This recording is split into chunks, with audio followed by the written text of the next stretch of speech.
President Jimmy Carter signed the United Nations Convention on Discrimination Against Women in 1980. Presidents Reagan and Bush refused to support it. But now Bill Clinton is pushing for ratification. The women who are behind this treaty are women who are not interested, as any ordinary American would be, in marriage, love, children, having a family. Quite the opposite.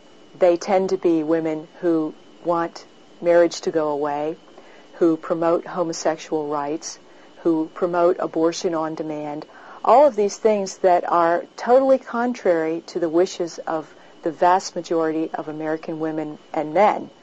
Article 1 on the UN Treaty on Women would abolish discrimination against women in the political, economic, social, cultural, civil, or any other field. This treaty covers marriage, family, church practices, other religious customs and beliefs, and every other area where society might otherwise choose to respect those differences.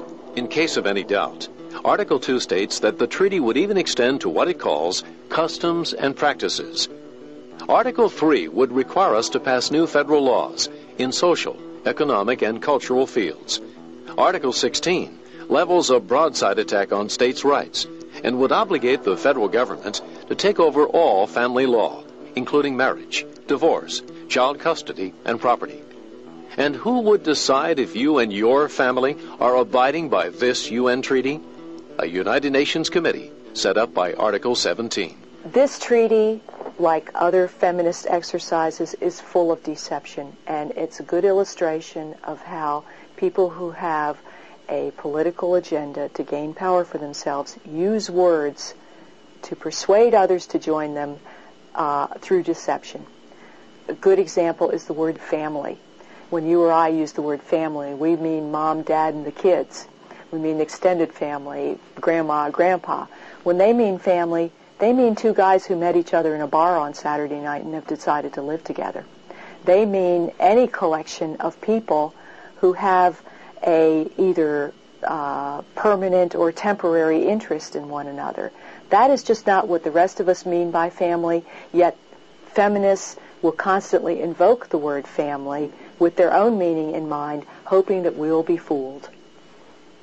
For example, Article 5 would require us to modify the social and cultural patterns of conduct of men and women, and to assure that we are following UN dictates about family education. And Article 10 would even require the revision of all textbooks and teaching methods to adhere to UN definitions about family and feminism.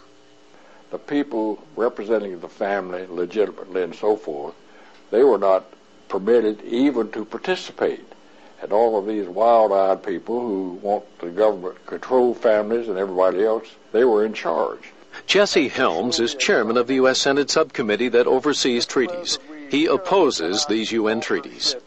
Well, of course, these treaties that emanate from the United Nations, they are looking after somebody else's welfare, not the welfare and the rights of the American people. And that's the reason I look askance at every one of them.